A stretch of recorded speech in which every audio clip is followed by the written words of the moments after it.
بسم اللہ الرحمن الرحیم۔ دوستو، آج ہم تفسیر بیان کر رہے ہیں آیت نمبر 92 to 98 سورہ البقرہ۔ اللہ تعالیٰ 92 آیت میں فرماتا ہے، موسیٰ تمہارے پاس کھلی دلیلیں لے کر آئے تھے، پھر بھی تم ظلم پر اس قدر آمادہ ہو گئے کہ ان کے جاتے ہی تم نے بچڑے کو پوج لیا۔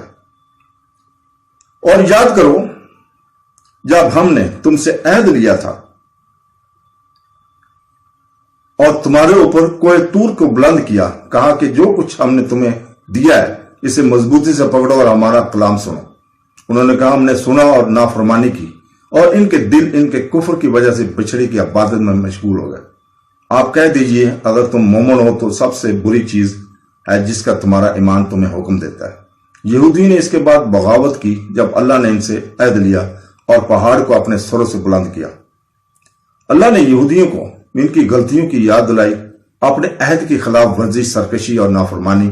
جب اس نے کوہ طور ان کے اوپر اٹھایا تاکہ وہ مان لے آئیں اور عہد کی شرائط پر راضی ہوں، پھر بھی انہوں نے جلد ہی اسے توڑ دیا اور ان کے دلوں نے بچڑی کی عبادت کو جذب کر لیا۔ کا مطلب ہے کہ انہوں نے اس کی محبت کو جذب کر لیا، یہاں تک کہ اس کی محبت ان کے دلوں میں بس گئی۔ ابو عالیہ اور ربیع بن انس کا بھی یہی قول ہے۔ اللہ کا فرمان ہے 94 میں، ان سے کہو کہ اگر اللہ کے ہاں تمہارے آخری ٹھکانہ ہے سوائے دوسرے لوگوں کے تو موت کی تمنا کرو اگر تم سچے ہو۔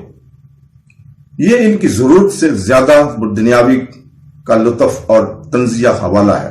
ان کو واقعی آخرت کی فکر ہوتی ہے تو وہ نہ دنیاوی زندگی پر دل لگاتے ہیں اور نہ موت سے بے جا ڈرتے ہیں۔ یہودیوں کا حال اس کے برعکس تھا۔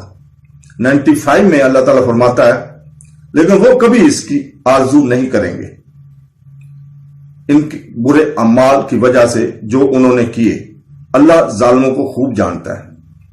ایسے ہی 96 میں اللہ تعالیٰ فرماتا ہے، یقیناً آپ انہیں زندگی سے چمٹے رہنے کے لیے سب سے زیادہ بےتاب پائیں گے۔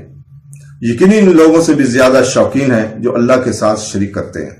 ان میں سے ہر ایک 1000 سال جینا چاہتا ہے، حالانکہ لمبی عمر اسے عذاب سے نہیں ہٹا سکتی۔ وہ جو کچھ کرتے ہیں اللہ اسے دیکھتا ہے۔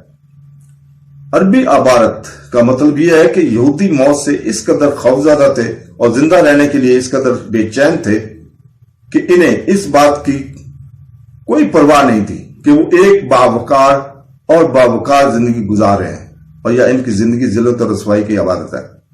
اللہ تعالیٰ آیت نمبر 97 میں فرماتا ہے، کہہ دو کہ جو شخص جبریل کا دشمن ہو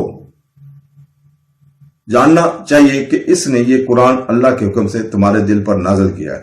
یہ اپنے سے پہلے نازل ہونے والی کتابوں کی تصدیق کرتا ہے اور اہل ایمان کے لیے ہدایت اور بشارت ہے۔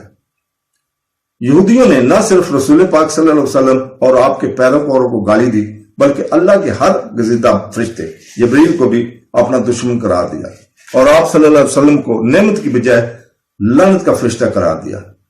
چونکہ جبریل نے نازل شدہ پیغامات کو خدا کی رضامندی سے پہنچایا تھا، یہودیوں کی بدسلوکی کی جن کی مقصد بظاہر جبریل پر تھا کو خدا کی طرف سے ہدایت سمجھا جانا چاہیے۔